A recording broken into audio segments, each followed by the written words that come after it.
I den här filmen då ska vi gå igenom hur man använder verktyget klon. Hur man kan klona en detalj från olika parter, flytta material från den ena till den andra men inte tvärtom. Och att det finns lite olika begränsningar. Så vi tittar väl hur man använder det här. Då ska vi börja den här genomgången med hur man arbetar med klonverktyget. Och då gör vi så att vi öppnar ett dokument. Vi kommer att fortsätta jobba här i Part Design. Vi öppnar en kropp och vi öppnar en skiss. Vi börjar lägga första skissen i XY-planet och där gör jag bara en vanlig rektangel så här. Och vi kan göra så att vi lägger bara en liten ring i den också. Och sen tar vi och bygger upp den med material. Vi kan sänka den lite grann till 5. Och högerklicka pad och byt slumpmässig färg så vi kan hålla isär dem. Det var ingen bra färg där. Den var mörk, den vart alldeles svart. Men den får vara svart. Det gör ingenting.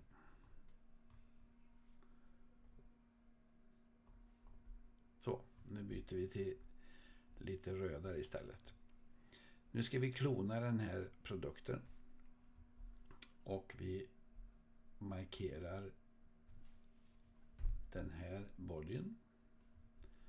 Och så markerar vi klon. Då fick vi klon 2 här. Eller body 001 som vi döper om till klon 1. Bodyn kan vi döpa om till master. Sådär. Och så högerklickar vi på klon, omvandlar och så drar vi ut den en liten bit sådär. Vi högerklickar där, ska se, godkänner vi och sen markerar vi klon 1 slumpmässig färg också. Så vi håller isär dem lite grann. Nu är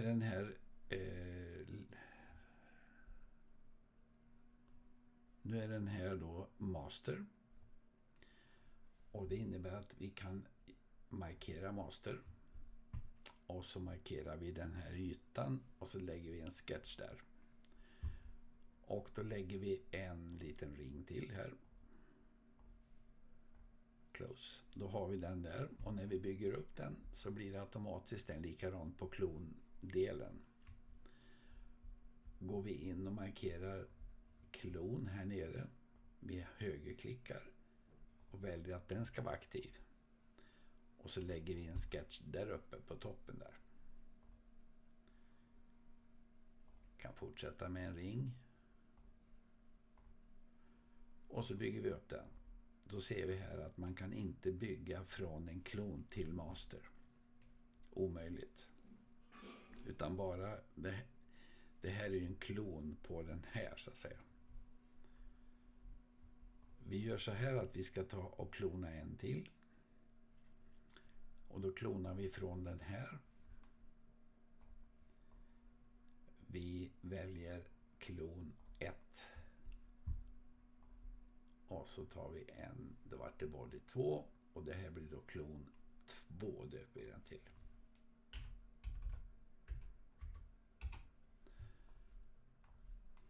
Och vi väljer att vi ska flytta ut den en bit. Jag kan ta den där. Så får vi den lite mer. Så, och så högerklickar vi och slumpmässig färg så vi särar på dem. Då ser vi här att det blev en exakt kopia på den som vi har klonat. Om vi nu bygger här nere. Vi går in på master.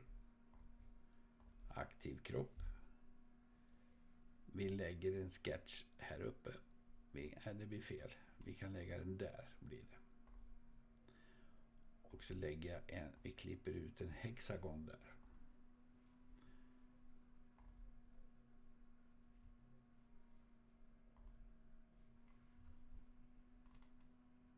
Och här ser vi då att vi inte fick någonting på de andra.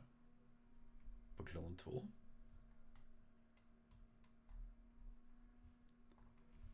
Det borde det ha blivit. Här står det per det problem. Klon 1. Vi ska se. Det är någonting som varit galet där.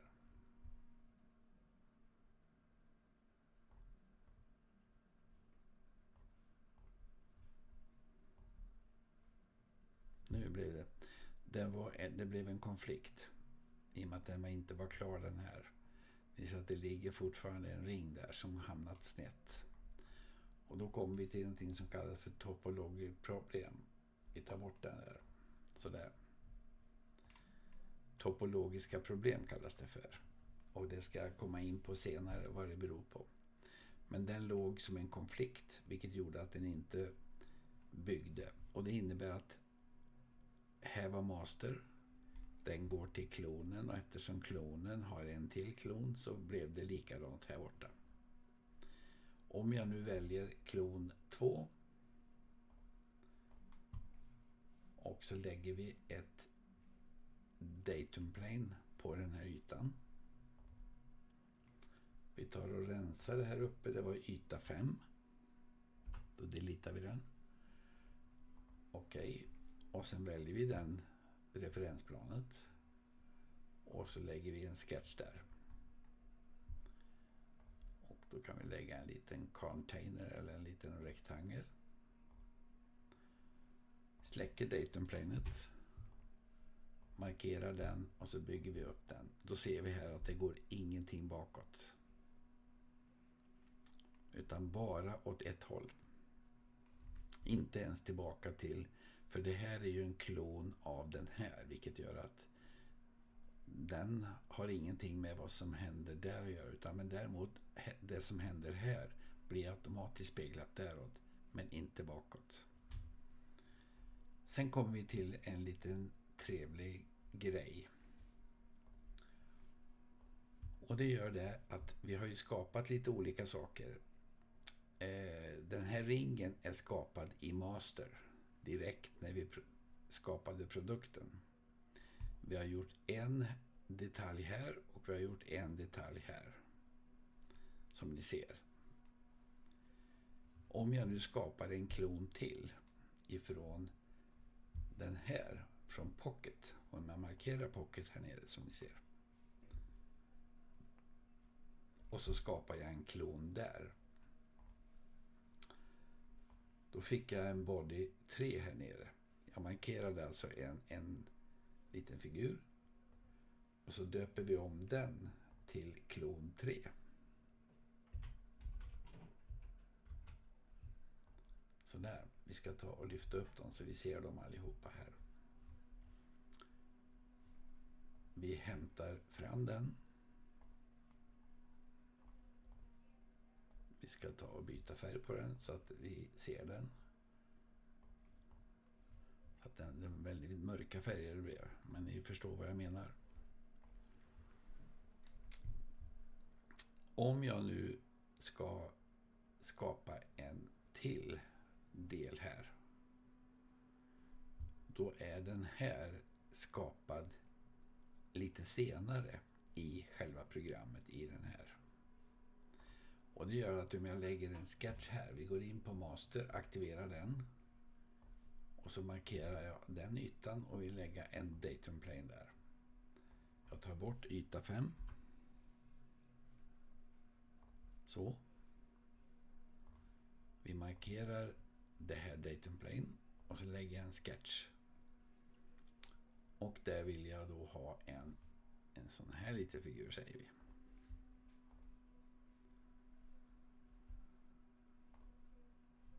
Släcker datum plane. Vi markerar sketchen och så klipper jag ut den. Då ser vi något intressant. Den här delen har jag skapat de här två. Men den här är skapad utifrån en senare, om vi kan kalla det för senare tid. Den är inte skapad utifrån master när vi gjorde första mastern. Utan vi har gjort lite mera modeller och den här kommer ju lite senare. Vilket innebär att master har vi här och de här 3 är skapade utav master. Den är skapad dit och den är skapad dit. masterkopia och masterkopia kan man säga, men inte denna. Så där ser man lite grann hur man kan bygga vidare. Jag kan alltså inte bygga någonting här som får effekt här borta. Utan vi har bara den här cirkeln som går runt. Så där jobbar jag då med klon. Har jag försökt förklara lite grann. Att sammanfattningsvis.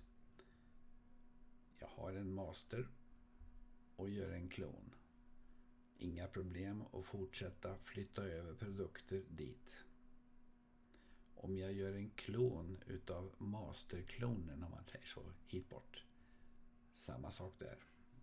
Fortsätter hela tiden. Ju fler jag bygger här som har masterkänning, då funkar det. Den har ingen masterkänning, den grå här.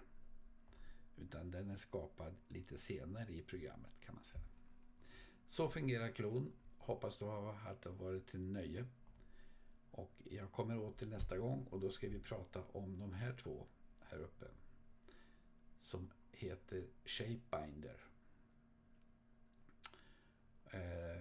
Shapebinder och den heter Subshapebinder. De två ska vi prata om nästa gång.